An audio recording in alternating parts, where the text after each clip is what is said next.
estoy mirando allá. Mellado, no, Fonbule, dando por acá, diputado Ramírez, Cosme, Barrera. Pero íbamos a ver un tema de tributario hoy día, ¿no? ¿Usted han divisado al ministro de Hacienda en algún lado por ahí o no? Sí, pero en la tercera sesión, pues sí, aquí. Usted es funcionario del ministerio, tiene que estar ahí, pero... Ah, aquí llegó el ministro de Hacienda, por favor, ministro.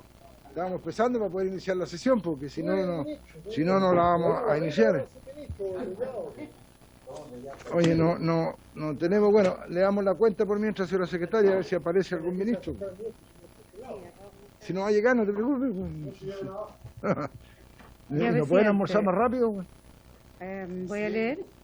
Hay unos reemplazos del diputado Miguel Mellado por el diputado Alejandro Santana y el diputado Boris Barrera por el diputado don Daniel Núñez.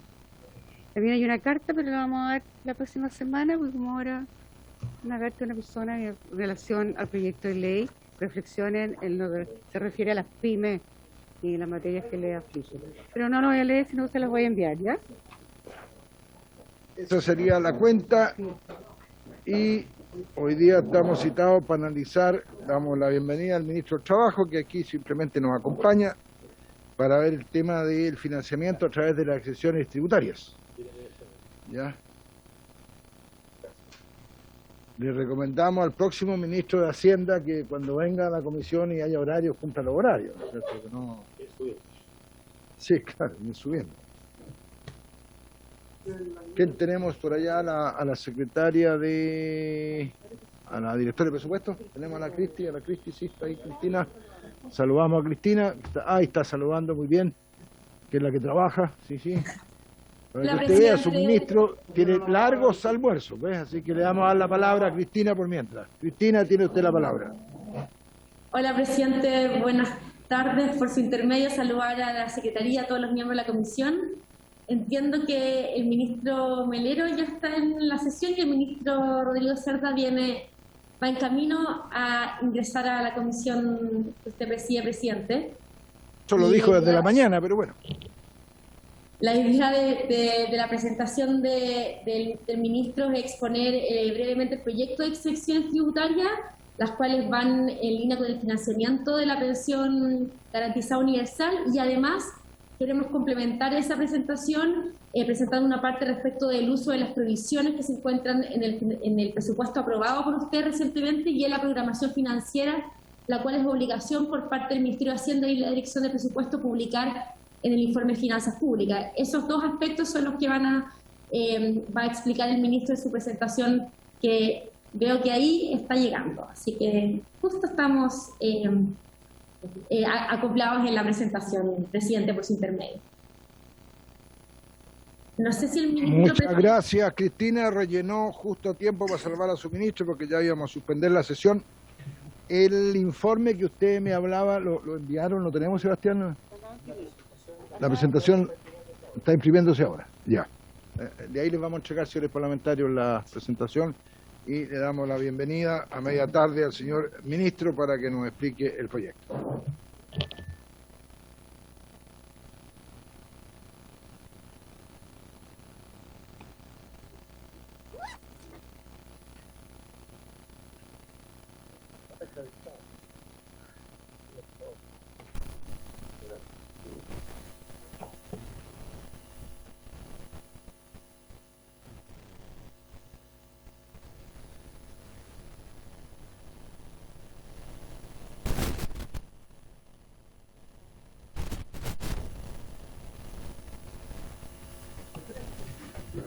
Muchas gracias, presidente.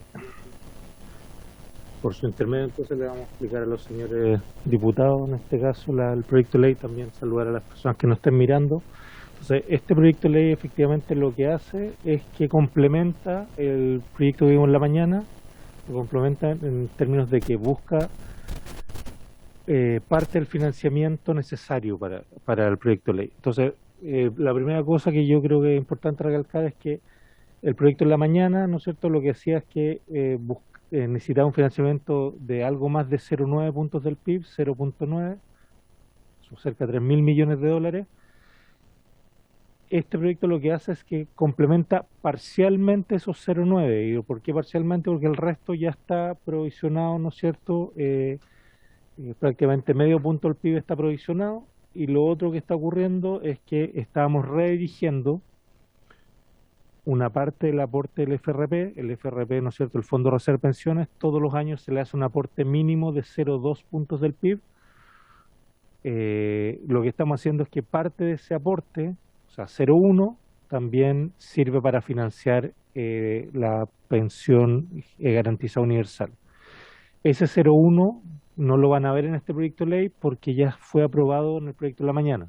Entonces, lo que está aquí solamente la parte que falta, que es aproximadamente 0,3 puntos del PIB, que corresponde a exenciones, ¿ya? Eso es. Si me permite, adelante, gracias. Entonces, bueno, aquí de hecho, aquí está justamente la explicación. Entonces hay 0,35 puntos del PIB que tienen que ver con este proyecto de ley, ¿ya? Las exenciones que estamos viendo acá son básicamente las mismas que estaban en la ley corta, que no alcanzamos a ver en esta comisión, que se alcanzó a ver en la comisión de trabajo. La única diferencia es que la tasa de impuesto a la ganancia de capital, que nosotros habíamos puesto inicialmente en 5%, ahora la estamos subiendo a 10%, ¿ya? Que es el punto medio de lo que la comisión que estudió este tema propuso. Esa comisión propuso una tasa de impuestos que iba de 5 a 15%. Eso estamos yendo. La misma fecha, la fecha se mantiene del anterior. Claro, exactamente. ¿De cuándo partió? Sí. Está sacando, pero la fecha Es todo lo mismo, sí. Adelante, aquí voy a hablar entonces de del detalle, si me permite. Bueno, y ahí corresponde la línea azul. Las líneas azules, en cada año, cuánto tendríamos de gasto por PGU, por la pensión garantizada universal, que es aproximadamente un 0,9, y el financiamiento, como ustedes ven que la línea roja justamente está mostrando que financiaríamos bastante bien ese gasto, ¿ya?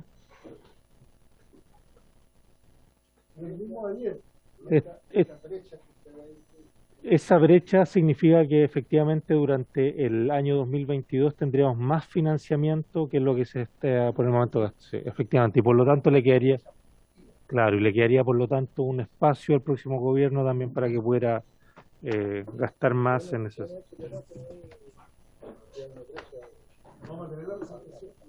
Si ustedes tienen la presentación.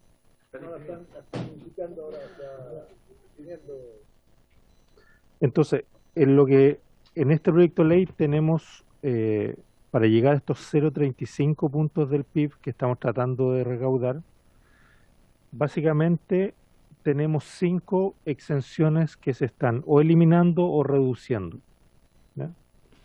Entonces, la primera corresponde a las ganancias de capital. Esto hoy día, en el artículo 107 de la ley del impuesto a la renta, hay una exención a las ganancias de capital que se transan en bolsa sobre todo, y ahora lo que estamos haciendo es que esa exención va a dejar de estar exento y se va a poner una tasa de 10% a las ganancias de capital, ¿ya? Esta es la única diferencia con respecto a la ley corta. La ley corta, lo que nosotros teníamos, en vez de un 10%, era un 5%, ¿ya? Creo que también es importante, dado que este es un impuesto nuevo a este mercado, creo que también es importante poner esta tasa de impuesto y que se elimine todo tipo de incertidumbres al respecto. Sí. A ver, les recuerdo, señores ministros, señores parlamentarios, que dado que esto es más ágil, entonces en vez de esperar toda la presentación, si entre medio, salvo que haya un planteamiento, pero si hay duda, pero estoy diciendo, si hay duda o consulta, vamos interrumpiendo al tiro en cada uno de los puntos para ir duda o consulta. Después del planteamiento lo hacemos al final. Presidente, gracias. ¿Se me da la palabra? Sí. No, sí, el primer punto, este 10%, ¿es anual o cuando ingresa y sale del mercado financiero, que puede ser un año, año y medio? O sea, ¿es la operación? Menos tiempo. Entonces, vamos a la siguiente lámina, que ahí está el detalle. Entonces, esto claro, porque puede ser compra y venta de 3 meses. Claro, entonces esto es a la ganancia del capital. Entonces, claro, cada operación paga. Entonces, ¿cómo se paga? Y aquí está explicado en esta lámina. vamos a poner el 10% a la ganancia de la operación. Entonces, ¿cómo definimos ganancia? Ganancia va a ser precio de venta menos el costo, ¿no es cierto?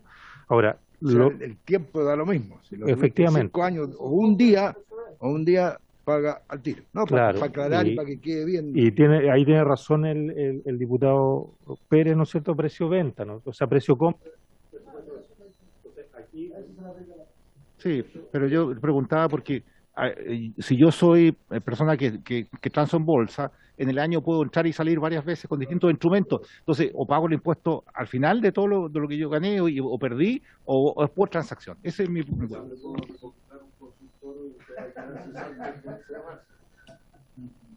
Puede explicar cómo se hace.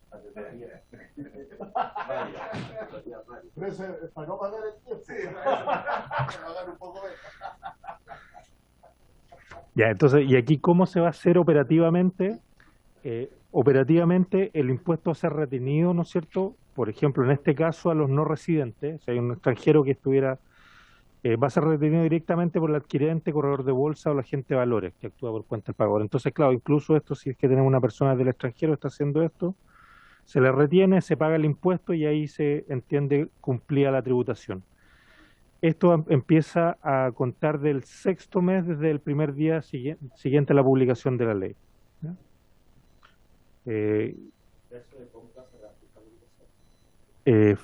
Bueno, efectivamente, aquí lo que, claro, aquí sí lo va a hacer porque básicamente el precio de compra, que el costo de adquisición, se determina de acuerdo a las normas generales de cualquier tipo de otros bienes, ¿no es cierto? Y por lo tanto, efectivamente, las normas generales, una de las cosas que hace es que reajusta eventualmente de acuerdo al IPC. Esa es la primera exención. Esa exención, la verdad, nos genera, está en la última lámina, cuánto genera de recaudación, pero del total de recaudación, esta exención corresponde a un 10% de todo este proyecto de ley, ¿ya? O sea, no es un monto demasiado grande, pero sí aporta eventualmente. La segunda exención es el crédito especial de IVA a la construcción, que aquí, exactamente, del 0,35 aporta el 10%, por lo tanto es un 0,03% del PIB, lo que recauda. Bueno, el crédito especial de IVA a la construcción, este es un crédito especial que se va a eliminar en este caso, ¿ya? Pero también lo que quería recordarles es que era un crédito especial que se ha ido eliminando paulatinamente, ¿ya? Porque hoy día se benefician inmuebles cuyo costo, ¿no es cierto?, no exceda de 2.000 UF. Esto hace un tiempo atrás, ¿no es cierto?, llegaba a 4.500 UF y fue paulatinamente disminuyendo. Esto se disminuyó en la reforma anterior, ¿no es cierto?, que fue en la época de la presidenta Bachelet, de 4.500 a 2.000. Y ahora lo que vamos haciendo es que vamos a ir eliminando esta exención que queda para las 2.000 UF. ¿Cómo lo vamos a ir haciendo? No lo vamos a ir haciendo en un año, lo vamos a ir haciendo en un periodo de prácticamente 2 años, porque este crédito especial se elimina para los contratos de inmuebles que se celebren y ventas que se realicen a contar del 1 de enero del 2025. Eso permite tener un periodo más de adecuación. Transitoriamente lo que vamos a ir haciendo es que lo vamos a ir disminuyendo paulatinamente. Eso significa que hoy día el crédito es un 65% del débito de IVA. Entonces lo que vamos a ir haciendo es que esto se elimina a partir del 1 de enero del 2025, pero transitoriamente vamos a ir permitiendo que se reduzca a contar del 1 de enero del 2023 a un 32,5% del débito IVA. ¿Ya? Entonces, por lo tanto, esto partiría transitoriamente con la mitad el 1 de enero del 2023 y se termina eliminando el 1 de enero del 2025. El siguiente beneficio que se elimina corresponde a los DFL2 adquiridos antes del 2010, ¿ya? Entonces, lo que ocurre acá es que hay un tratamiento distinto para los DFL2 adquiridos antes del 2010 y con posterioridad al 2010, ¿ya? Entonces, lo que típicamente ocurre es que para los que se adquieren y aquí estamos hablando viviendas, ¿no es cierto?, que corresponden sobre todo a viviendas que sean más de dos por persona, ¿ya? Eso es lo que estamos apuntando. En el caso que usted tenga más de dos viviendas por persona de FL2, ¿no es cierto?, y fueron adquiridos antes del 2010, bueno, están completamente exentas de cualquier tipo de tributación, pero si fueron adquiridos con posterioridad, usted sí tiene tributación, en el sentido que existe una rebaja de 50% del impuesto a la herencia en la segunda transferencia, un 50% del impuesto territorial, etcétera. Pero en el caso de viviendas adquiridas con anterioridad al 2010, no hay ningún límite para el número de viviendas y por lo tanto se goza de esta exención de forma mucho más amplia. Lo que vamos a hacer es que vamos a aplicar el límite de dos viviendas para este tipo de exenciones, también para las viviendas adquiridas antes del 2010, ¿no es cierto? Y esto va a ser a contar del 1 de enero del 2023. ¿No? Adelante. Gastón. Gracias, presidente. A lo que acaba de acotar el ministro, porque le entiendo, 2 viviendas por cada persona. ¿Qué pasa en un matrimonio que cada persona que tiene separación de bienes? Son 4 viviendas. Claro. La sociedad conyugal Hay uno. Bueno, aquí estamos Solo para personas naturales. No, aquí no habla de empresas, solo para personas naturales, como dice el diputado Chile. no, pero aquí lo que Sí. natural y jurídica, aquí estamos, efectivamente estamos hablando de personas naturales y jurídicas que hoy día, así es. Entonces, efectivamente, uno de los problemas que tenemos hoy día es que no solamente las personas naturales, sino que hay personas jurídicas que tienen una cantidad mayor a 2 de FL2 con anterioridad al 2010. Esas personas también se les va a aplicar la disminución de la exención.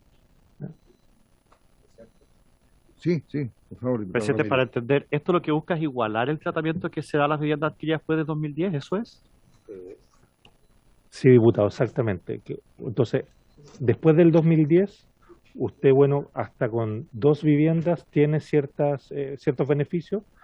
De ahí en adelante ya se pierden esos beneficios. Pero si antes del 2010, ese número de 2, ¿no es cierto?, 2 viviendas, no existe como límite y por lo tanto usted puede tener exenciones si es que tuviera 3, 4, 10 viviendas, 15 viviendas, etcétera.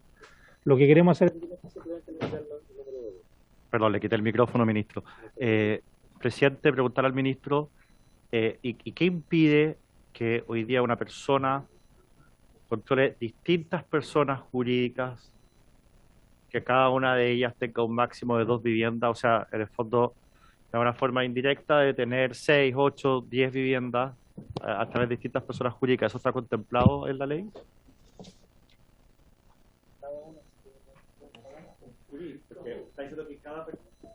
Lo que yo entendí es que cada persona, sea jurídica o natural, puede tener un máximo de 2 viviendas. Yo puedo hacer como persona natural distintas sociedades y que cada una de ellas tenga 2, y por ese intermedio tengo 10, digamos, y echa la ley, echa la trampa. Entonces yo solo quiero preguntar si es que eso está contemplado en el proyecto de cómo se evitaría, digamos. Hoy tendríamos que mirar otras normas que sean normas también en que tú puedas mirar los distintos RUT de las personas. No, lo que estamos haciendo por el momento es simplemente igualar el tratamiento antes y después de 2010, nada más. ¿Ya? Bueno, eso está en la interpretación, pero son personas distintas, dependiendo de los RUT, pero de otra la interpretación, claro, aquí es directo, no contempla lo que tú estás planteando, que es buen punto. Sí, lo vamos a chequear, diputado. Lo vamos a chequear. Existen los beneficios tributarios para personas jurídicas. Perdón, estaba comentando que nunca he entendido por qué existen estas exenciones para personas jurídicas. No deberían existir, deberían ser solamente para personas. Sí, Esa es una opinión personal. O sea, el diputado Mellado se va a quedar sin beneficio. Sí. Sí, mire, y vamos a chequear efectivamente el tema de la norma antiilusión, diputado, capaz que ahí haya, y si no, bueno, vamos a mirarlo con más detalle. ¿Ya? Ya, la siguiente beneficio que se elimina es, es el IVA, la prestación de servicio. Hay algunos servicios que hoy día están exentos. Veámoslo bien porque fue cuando lo anunciamos la otra vez, fue bien reactivo, bien problema. Bueno, yo creo que, bueno, efectivamente, yo creo lo bueno que tenemos en este momento, presidente, por su intermedio, es que estamos presentando el proyecto y vamos a tener algo de tiempo también para, antes de que lo votemos, ¿no es cierto? Por lo tanto, tenemos algo de tiempo para hacer una buena discusión. Yo espero que eso, obviamente, buscando el financiamiento para el proyecto de PGU, pero, entonces, ¿qué es lo que ocurre? Que hoy día hay servicios que pagan el IVA tal como que les corresponde, ¿no es cierto? Pero hay otros servicios que también pagan el IVA que les corresponde, pero que en este caso los deja exentos y por lo tanto no les toca pagar IVA, ¿ya? No están grabados con IVA, ¿ya? Y dentro de esos hay algunos servicios que son bien relevantes para las personas, por ejemplo, la salud, ¿no es cierto?, que hoy día está exento y nosotros no queremos tocar eso. Por lo tanto, se mantiene la exención en materia de salud. ¿Por qué? Porque nos damos cuenta que efectivamente una de las cosas que puede ocurrir aquí es que al aumentar o a grabar con IVA, tal como los otros servicios, esto va a significar que eventualmente esto aumenten de precio. Eso es algo que debería ocurrir, ¿ya? Ahora, como hay servicios muy sensibles, esos servicios sensibles desde el punto de vista de las personas, nosotros los estamos dejando expresamente exentos. Uno de esos, ¿no es cierto?, son los de servicio de salud que se mantienen completamente exentos, ¿ya? Pero adicionalmente, también se mantienen, por ejemplo, la exención en los servicios de educación, ¿ya? También de transporte de pasajeros. Todo eso se mantiene en la exención, ¿ya? De educación particular. Sí, claro, entre otros, sí, efectivamente. Hay distintos tipos de servicios que tienen que ver con educación, incluso, no sé, pues si usted fuera un profesional, ¿no es cierto?, que trabaja en un colegio y entrega una boleta y también eso se deja exento claramente, ¿ya? Y eso también creo que es importante. Ahora, sí hay otros servicios que se mantienen exentos, que hoy día están exentos y que vamos a grabarlos con IVA. Dentro de eso están los servicios profesionales, asesorías técnicas, consultorías, ¿no es cierto?, que hoy día no se encuentran grabados y que por lo tanto ahora sí van a estar grabados, ¿ya? Ahora sí entendemos que esto puede afectar a ciertos profesionales. Entonces, ¿por qué esto es importante notar? Porque efectivamente las boletas de profesionales, ¿no es cierto?, que dan servicio, van a seguir estando exentos. Pero aquí se puede generar un cierto problema que usted otorgue el servicio por boletas, ¿no es cierto?, y que esté exento, versus que usted otorgue el servicio por, no sé, pues a través de una persona jurídica, el mismo servicio, y que no estuviera exento, ¿ya? Entonces lo que quisiéramos clarificar acá es que ese segundo caso también lo vamos a dejar exento, ¿ya? Para que no haya simetría entre que usted haga una boleta de honorario o usted trabaje a través de su sociedad jurídica. En ese sentido lo vamos a dejar exento. Pero el resto de las cosas, nosotros lo que vamos a hacer es que vamos a vamos a grabarlos con IVA como creemos que debería corresponder. Eso significa que... ¿Qué pasa, por ejemplo, si yo tengo contratado un servicio, pero a largo plazo? Y ya está escriturado y todo, tú me vas a cobrar tanto por darme tu servicio. Y a partir de aquí va a haber que cambiar el contrato y va a tener que subir el precio. Y yo te digo, no acepto, o sea, al final, porque ¿quién va a pagar este IVA? Que esa era una discusión, ¿lo va a pagar la empresa, el de arriba, el top, o lo va a distribuir para abajo y lo van a pagar entre todos?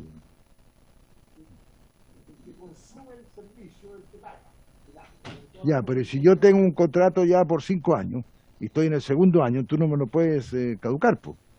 Entonces tú tendrás que pagar, yo no te voy a pagar adicional porque tengo un contrato.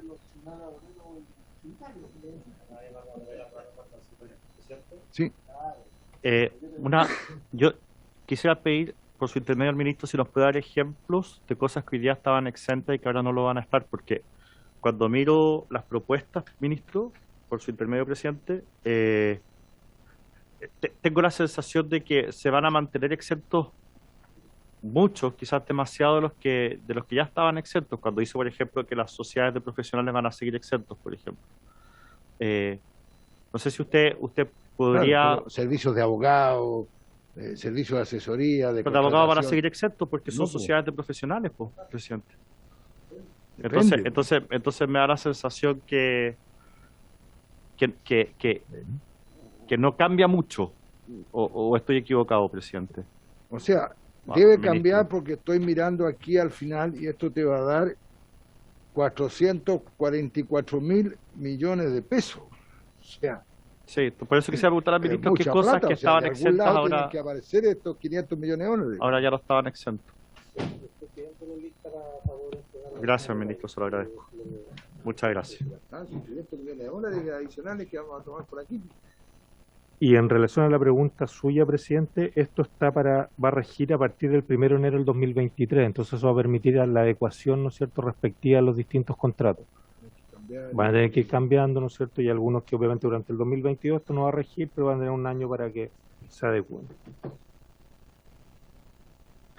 La otra norma que cambiamos, que es la siguiente lámina, es que tenemos cierta simetría en lo que corresponde al impuesto a las herencias y donaciones, que obviamente cuando hay herencia, ¿no es cierto?, se paga el impuesto respectivo. Y otra forma que usted podría, entre comillas, dejar una herencia es contratar algún seguro de vida que se paga a sus beneficiarios. Ese seguro de vida hoy día no paga impuestos y por lo tanto hay una asimetría donde, bueno, lleva a que usted elija un instrumento versus el otro. Entonces lo que estamos pensando acá es que las sumas percibidas por los beneficiarios, en este caso de los contratos de seguro de vida, ¿ya?, que hoy día no constituyen ingreso, que hoy día son ingresos no renta, bueno, pasen a ser también ingreso renta, ¿ya? Pero para todos, porque hay mucha gente que se asusta, hijos de algunos, ¿no es cierto?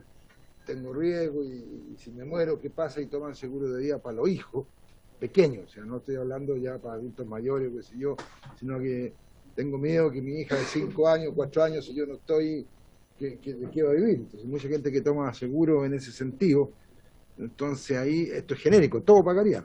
Claro, esto claro, sería el mismo tratamiento del impuesto a la herencia. Sí, un Exactamente. ingreso. Me estáis dejando un ingreso que paga renta. O sea, constituye renta. Claro, va a constituir renta. Hasta las pensiones pagan impuestos.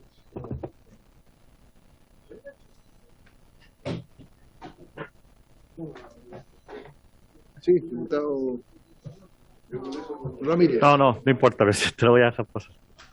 Gracias.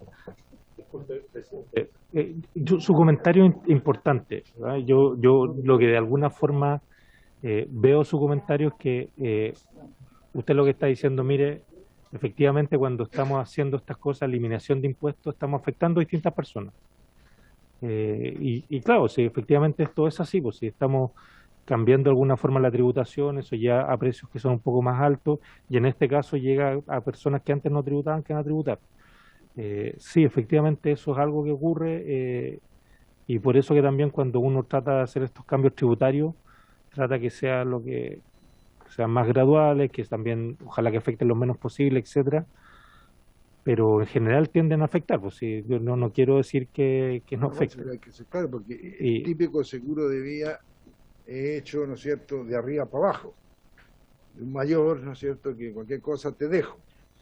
Pero la pregunta es si de abajo para arriba al revés, tú estás afectando a lo mejor un adulto mayor ya terminal o un niño. O sea, ahí también de repente... Bueno, pero van a cambiar los contratos de seguro y van a incorporar el dato No, del claro, que eso te va a hacer subir el precio. Sí. Claro, pero también yo lo quería decir, mire, yo entiendo que, sí, yo entiendo, por eso que nosotros estamos tratando de ser tan cuidadosos con el financiamiento de la PGU, ¿ya? Y por eso que también estamos ocupando los espacios que teníamos de financiamientos comprometidos, que son las provisiones del presupuesto, y estamos financiando solamente lo que nos falta para la PGU, porque entendemos que efectivamente cambiar impuestos afecta a las personas, y eso es algo así, esto no es... Entonces hagamos desde la Comisión de Hacienda responsablemente un llamado, una sugerencia, o como decía el diputado Ramírez, una recomendación a todos aquellos que les cueste un poquito esto, que esto es a partir de la publicación de esta ley. O sea, tienen unos meses para contratar seguros que van a quedar exentos, y eso no es evasión ni elusión, diputado Pérez, porque dice que a partir de la publicación, todo lo que se contrate por ahora, o ya esté contratado, no corren. Así que el llamado a aquellos que tengan problemas de ir a hacer ahora los seguros de vida para los hijos, etcétera. Sí, diputado Mayao. Gracias. Gracias, presidente. Pero mire, yo estoy leyendo los resúmenes donde dice modificación de exenciones tributarias y no está el aporte de los supuestos seguros de vida y de las IVA. Aquí está la afectación de IVA por prestación de servicio. ¿Cuánto aporta este tema de seguros de vida al resumen, digamos, porque está en la exposición del Ejecutivo? Estoy viendo la exposición del Ejecutivo. Sí, presidente.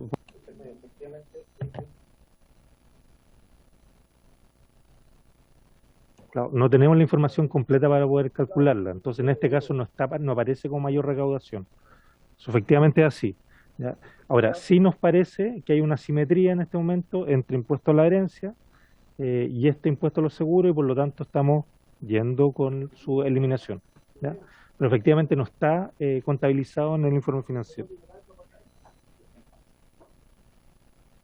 Y la última lámina, si me permiten.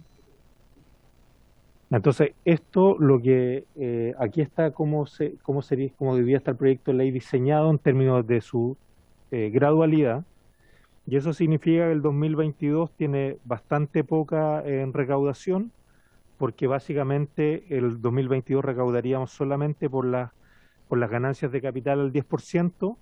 Si ustedes miran el número, es exactamente la mitad del número del 2023, porque esto es para 6 meses, esto parte con 6 meses de tributación. Y de ahí en adelante tenemos la reducción de la exención al mercado inmobiliario, que sería durante el 2023 y 2024 a la mitad. Después eso se elimina totalmente el 2025 en adelante, por lo tanto el número de régimen es lo que aparece ahí en la última columna.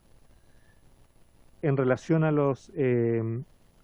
a tercera vivienda en adelante, que son estos DFL2, ¿no es cierto?, antes del 2010 también aparecen a partir del 2024, y finalmente la afectación con IVA a las prestaciones de servicio, eso partirían desde el 1 de enero del 2023 y por eso aparecen los números solamente desde esa fecha. Con eso recaudaríamos el 2022 un 0,02% del PIB, ¿no es cierto?, que es prácticamente un 10% o algo menos del 10% de lo que queremos llegar en régimen, y en régimen estamos llegando a los 0,35 puntos, ¿no? Pero falta el punto quinto, que debería estar en negativo aquí, que es exclusión del pago de la sobretasa impuesto territorial de los bienes de propiedad del fisco. Sí. Si ahora lo estamos excluyendo, claro, para evitar el cobro de este impuesto, etcétera, quiere decir que estamos disminuyendo algo, sí, que no lo veo aquí. Usted tiene razón, pero como no tenemos la mayor recaudación por los seguros de vida, pensamos que se nos tiende a netear. Entonces, por eso ¿Y por qué está, si nos explica un poquito esto de los bienes del fisco? Sí que los dejo aparte de cualquier cosa.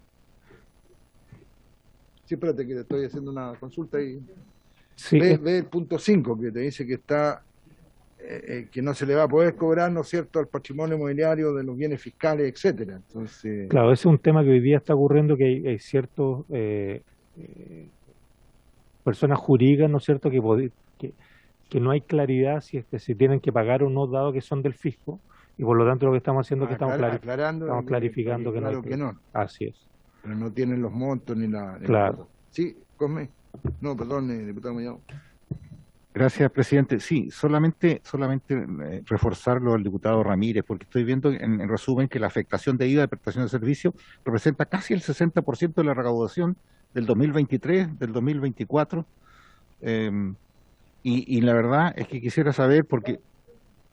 Sí, de la recaudación, Entonces, de la propuesta, digamos, del 0,35, digamos, ¿no? Representa grueso. Entonces, quisiera más ejemplos, porque la verdad es que lo que aparece aquí me deja bien turbio la explicación, presidente, por su intermedio.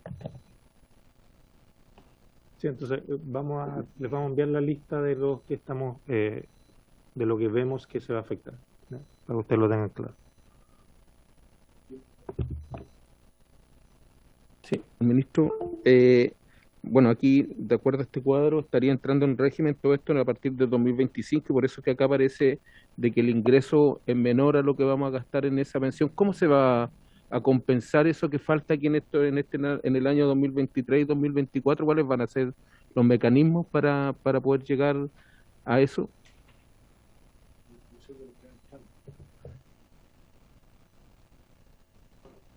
Sí, mire, nosotros no vemos mucho, o sea, efectivamente hay una pequeña diferencia. Sí lo tenemos calculado, no, pero no tengo acá el número exacto, pero se lo puedo mandar, pero si se da cuenta, eso compensa prácticamente la mayor recaudación que vamos a tener en el 2022.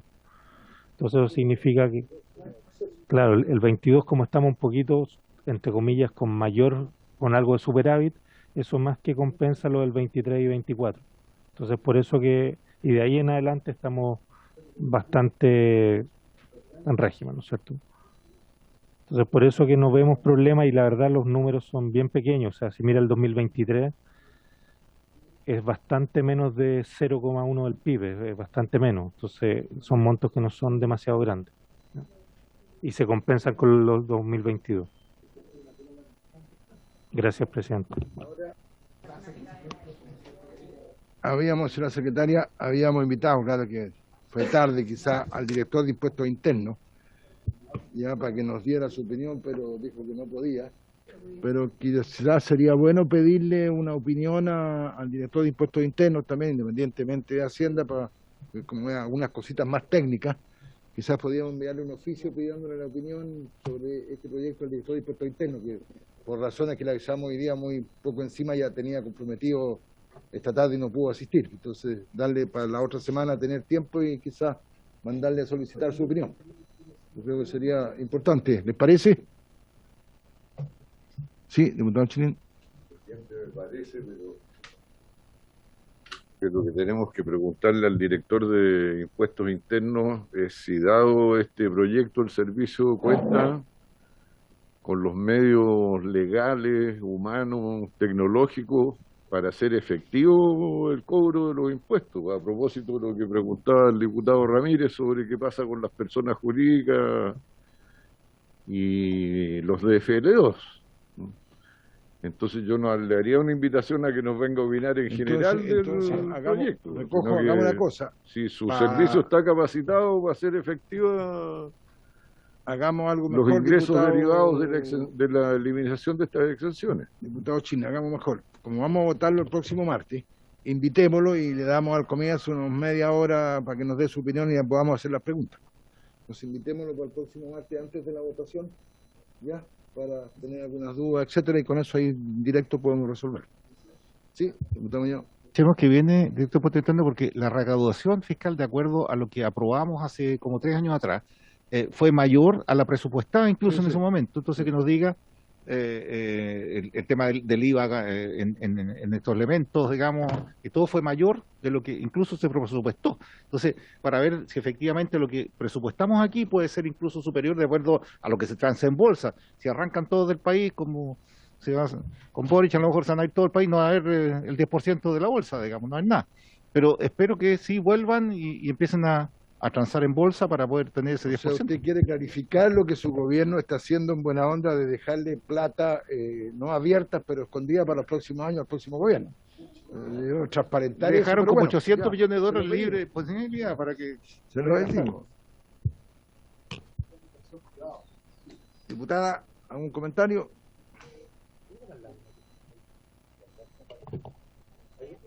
Y no será bueno, lo pongo como a propuesta, sí, escuchar a algunos expertos, aunque sea uno o dos, sobre el funcionamiento, la opinión.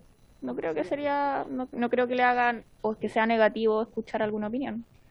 Me parece bien, entonces, a ver, planifiquemos el día martes de 3 a 5 y media. La votación no deberá ser muy larga porque está preciso, o sea, a las 5 votamos, ¿ya? Y entonces a la siguiente, en enero.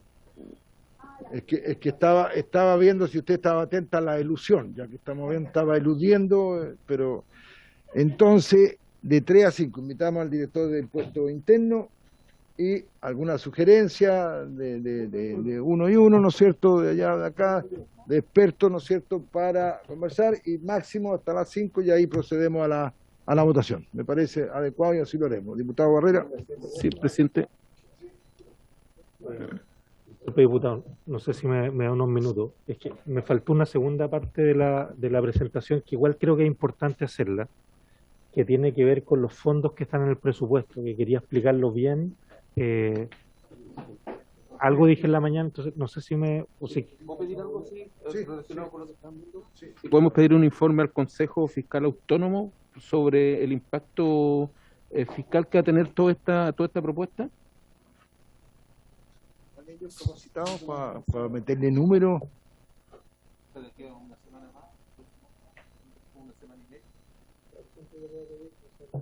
Pero son más conceptuales que numéricos. Bueno, pidámosle también entonces, si nos alcanza a llegar al Consejo Fiscal Autónomo una opinión, nos puede dar una opinión sobre los números. Un informe. Ministro, vámonos entonces. Sí, presidente, mire, yo creo que esto es importante porque nosotros estamos hablando de que hay prácticamente medio punto del PIB que nos permiten financiar la PGU, ¿no es cierto? Entonces, aquí lo que en su presentación, que debería ser la lámina 13, claro, la 13, lo que quisimos poner es, primero que nada, esto es la ley de presupuesto publicada, ¿no es cierto? Y ya aprobada por este Congreso, y ya publicada, promulgada, etc. En la partida 50, que corresponde al Tesoro Público, dentro del programa de operaciones complementarias, entonces por lo tanto partida 50, capítulo 01, programa 03, fíjese que hay una línea, que es la línea 104, donde está la provisión para financiamientos comprometidos.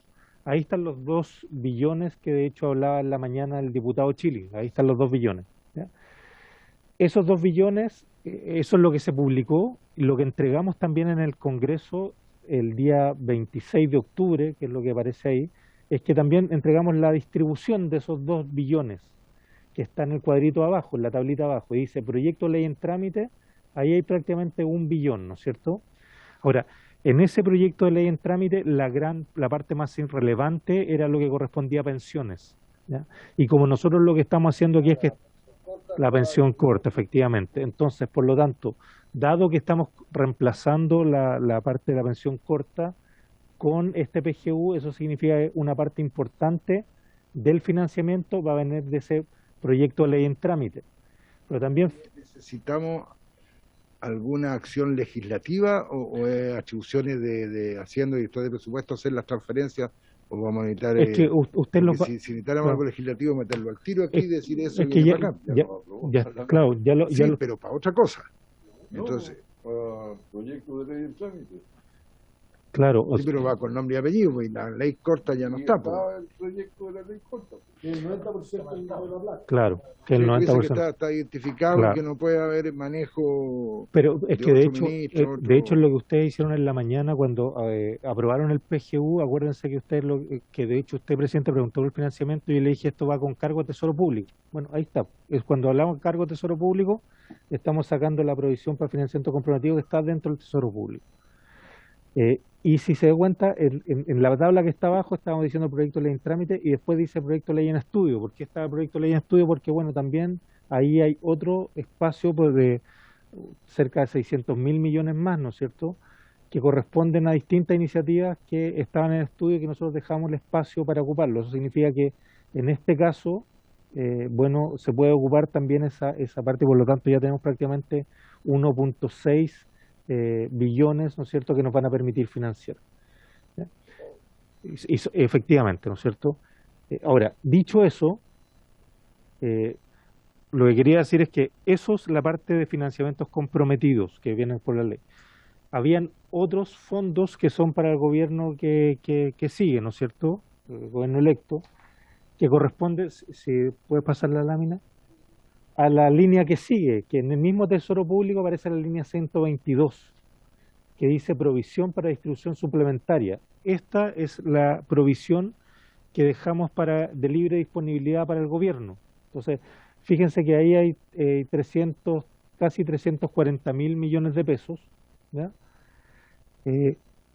Hay una glosa que acompaña ahí, ¿no es cierto?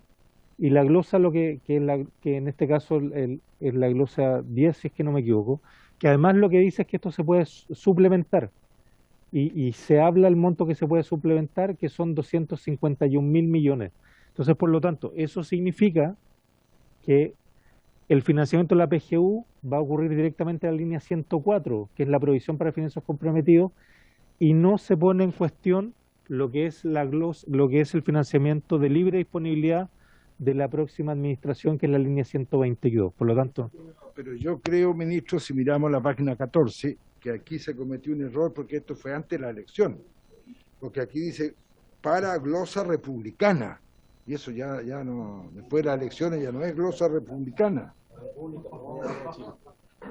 Sí, puede interpretarse, pongámosle otro nombre, diputado Barrera, ¿cómo le ponemos? Glosa... Ya, entonces, ya, disculpen, entonces esa es la primera parte, esos son los primeros libre disponibilidad que está para el gobierno electo, que no se va a tocar en este caso, y además aparece la asignación 10 que está ahí abajo, que dice Fondo de Emergencia Transitorio, que debería estar en la próxima lámina. Entonces, ese Fondo de Emergencia Transitorio son otros prácticamente 600.000 millones que están disponibles también para la próxima administración, que tiene una glosa que es la glosa 27. ¿Qué es lo que dice la glosa 27? La glosa 27 dice básicamente que estos fondos se pueden ocupar de la manera que determine la próxima administración, pero son para empleo, para pymes, para un apoyo al sector de cultura, y después hay una provisión para la transición del COVID-19. Entonces, por lo tanto, eso también está disponible y tampoco se toca en este proyecto de ley del PGU, ¿no? Más de 1.100 millones de dólares. Claro, entonces, la primera, ¿no es cierto?, eran prácticamente 800 millones de dólares. La segunda, que es el Fondo de Emergencia Transitoria, 800 millones de dólares. Presidente. Sí, no, o sea, quiere decir que al próximo gobierno le dejaron 1.600 millones de dólares libres por ese nivel. Como mil... 800, se le dejaron 1.600 millones. Sí, pero yo lo que quiero clarificar, sí, hay algo que tiene razón el diputado Mellado. Lo que sí tiene razón el diputado Mellado es que efectivamente estos segundos 800 tienen que dedicarlos ya sea a empleo, a pymes, a cultura y a esa provisión para transición, pero la verdad que ellos lo pueden ocupar de la forma amplia que ellos...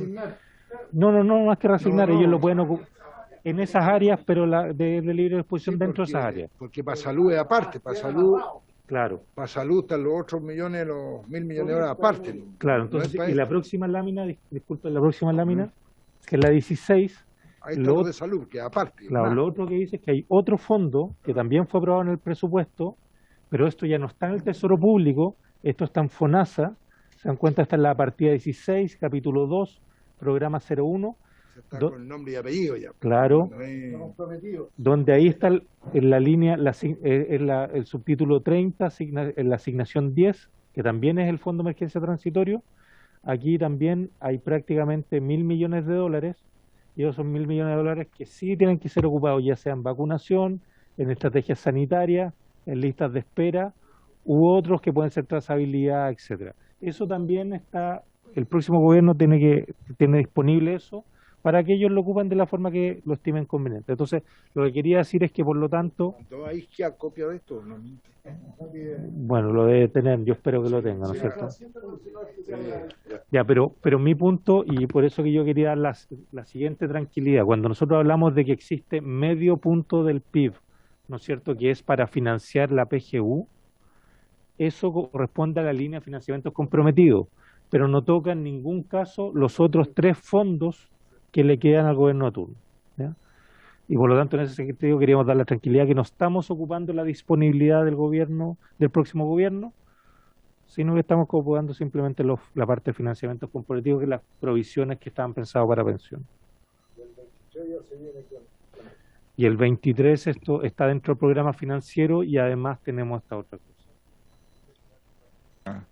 Para quedar claro, todos los años entonces se va a tener que aprobar en el presupuesto de la Nación el 0,05 de este financiamiento de la PGU, porque lo que estamos hablando aquí, que va a ser permanente, va a ser el 0,35 que estamos aprobando, y el 0,5 viene en el presupuesto, de acuerdo a lo que usted dice, en la provisión de financiamiento comprometido. Entonces está en el presupuesto nacional. Solo el 22.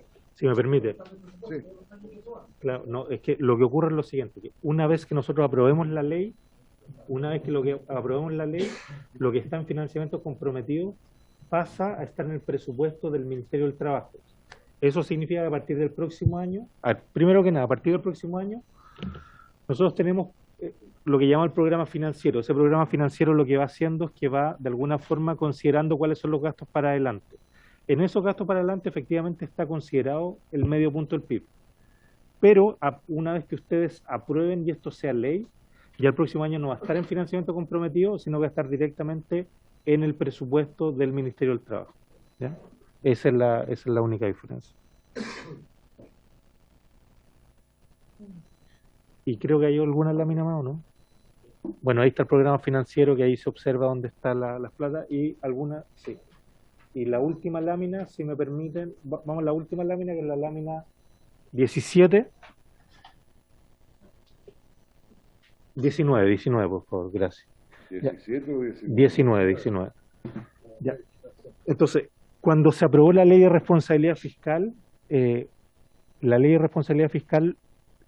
es la 20.128, una de las cosas que determinó fue que todos los años se tenía que hacer un aporte mínimo al Fondo de Reserva de Pensiones de 0,2 puntos del PIB. Entonces, ¿cuál es la idea? La idea era que se fuera generando un fondo, que se fuera ocupando paulatinamente ese fondo para ir financiando pensiones hacia adelante. Y esto se sigue haciendo. Todos los años hay un mínimo de 0,2 puntos del PIB que se aportan a este fondo, ¿no? Y si hay un superávit fiscal, esto puede ser incluso mayor y puede llegar hasta un 0,5 del PIB, ¿no? Nosotros lo que vamos a hacer es que, dado que vamos a financiar un programa muy relevante, lo que vamos a hacer es que vamos a ocupar la mitad de ese aporte, de ese 0,2, lo vamos a destinar, ¿no es cierto?, a financiar la PGU.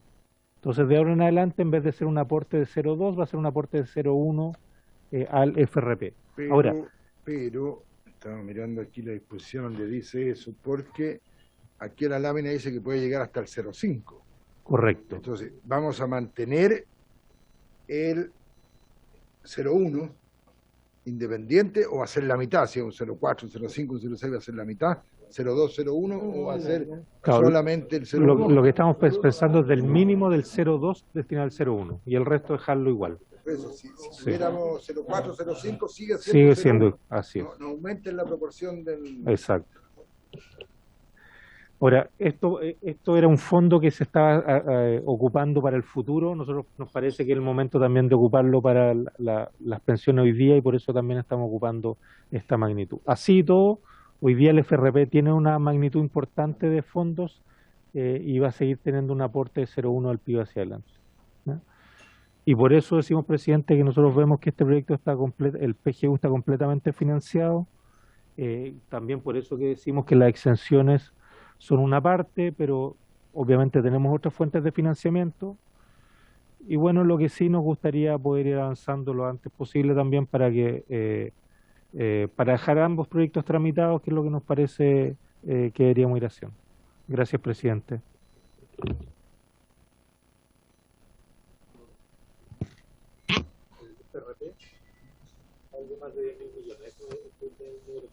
Sí, a él. Sí, presidente, Sí, además de esa Natalia. duda, que creo que es importante porque también desde ahí se sacaron fondos para cubrir los montos del IFE en su momento, ¿cierto? Para el acuerdo que hubo, fue parte del financiamiento, entonces saber en qué situación está el fondo creo que sería importante. Y lo otro que también quería consultar, porque parte de este fondo se utiliza para el pago de las pensiones básicas solidarias y del APS.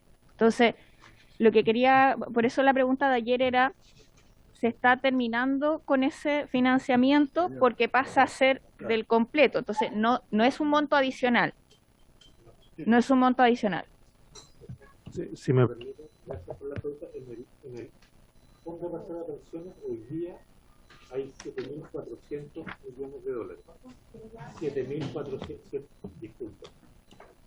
7.400 millones de dólares. ¿Ya? Entonces, esos 7.400 es lo que hay hoy día. ¿Ya? Cuando nosotros estamos hablando de los 0,2 del PIB, esos 0,2 del PIB hoy día debe ser 300, son casi 600 millones de dólares. Son 600 millones de dólares que se ponen adicionales a lo que está hoy día de esos 7.400. Entonces, nosotros lo que estamos diciendo es que de esos 600, bueno, tomamos la mitad y esa mitad, que son 300, van a financiar la PGU. La verdad, incluso podríamos haber pensado tal vez un monto un poquito mayor, porque dado que hoy día tenemos 7.400 y está bastante, podríamos haber pensado, pero nos parece que una buena mixtura era ir con lo que está en provisión, más lo que está ahora en exenciones y más lo que está en FRP. ¿Ya? Entonces, por lo tanto, lo que quiero decir es que no es que estemos sacando plata de lo que está acumulado en el fondo, estamos sacando plata de los aportes que se van a hacer al fondo, que están, ¿ya? Y dicho eso, solamente para clarificarlo, los IFE se financiaron con otro fondo que es el FES, el Fondo de Estabilidad Económica Social. Sí, durante la pandemia hubo una ley especial que permitió sacar del FRP, pero por una sola vez, ¿ya? Eso es. En el FES hoy día tenemos 2.500, pero lo que vamos a empezar a hacer durante este primer trimestre del año es que vamos a aportar cerca de 2.000 millones más. ¿Ya? Por lo tanto, el FES que queremos dejar a la próxima administración es de 4.500 millones aproximadamente. Pero eso proviene de endeudamiento. Sí, del endeudamiento que fue aprobado por este Parlamento. No lo estoy reprochando. No, si no me... Sí, está muy bien. Todo eso.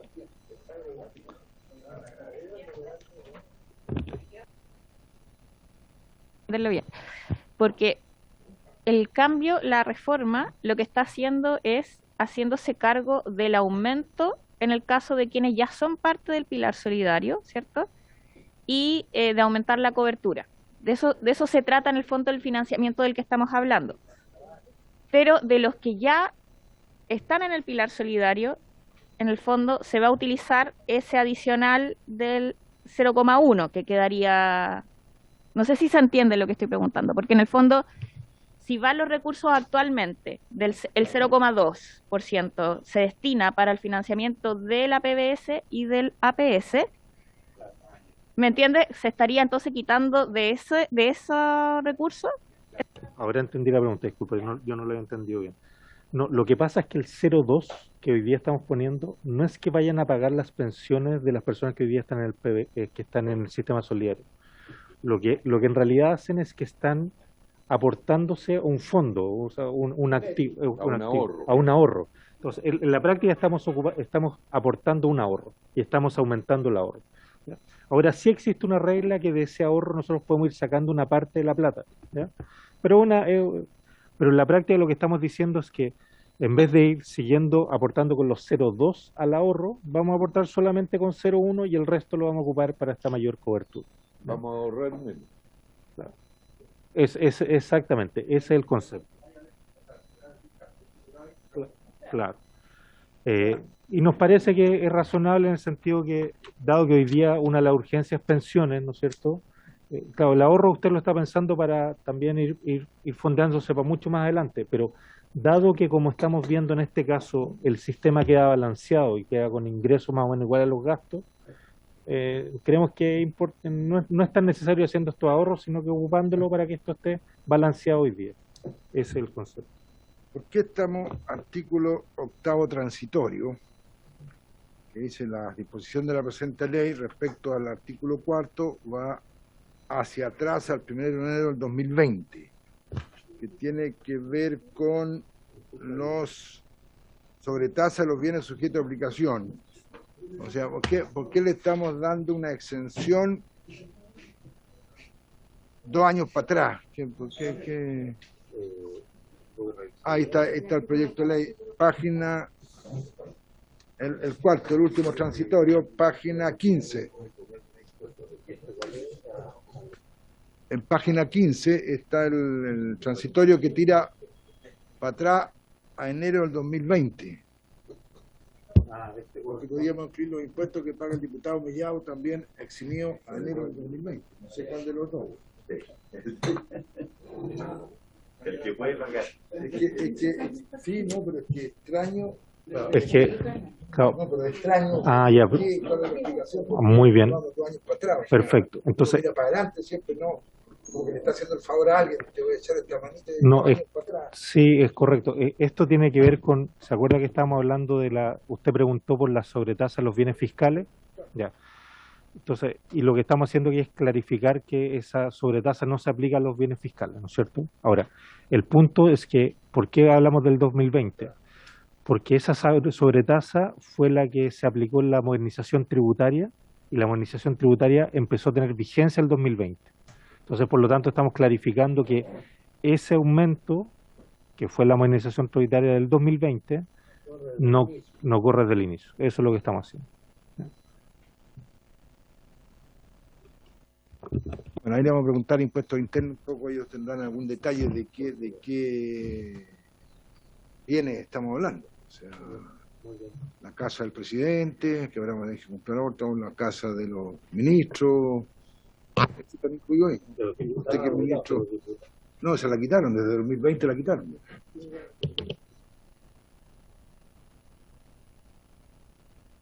A la gente, si este es Parlamento, señora secretaria, aquí es para hablar igual como se habla en la calle en todos lados, sino es para hablar aquí y eso es lo bueno que hemos hecho en el proyecto que hemos discutido hoy día con plena transparencia. ¿Sí? Por lo tanto, entonces, tenemos el presupuesto de este año que está aprobado, una parte, y para el otro año tendríamos estas exenciones. Entonces vamos a escuchar la opinión de impuestos internos el martes y un par de especialistas y la opinión que pidieron al centro del consejo, ¿ya? Y de ahí entonces máximo a las 5 de la tarde procedemos a votar para despacharlo el martes, cosa que se pueda ver el día miércoles en sala, y el otro se va a ver el lunes. Por lo tanto, preparan el informe y se va para el Senado. El miércoles está todo favorable o negativo en el Senado. ¿Les parece? ¿Algún otro comentario? Respecto a propuestas de nombre, ¿se las hacemos llegar a usted y así a la secretaria? Perfecto, muchas gracias. De nombre, la futura ministra de Hacienda, pues. Habiéndose cumplido el motivo de la sesión y agradeciendo a los señores ministros, se levanta la sesión. Muchas gracias.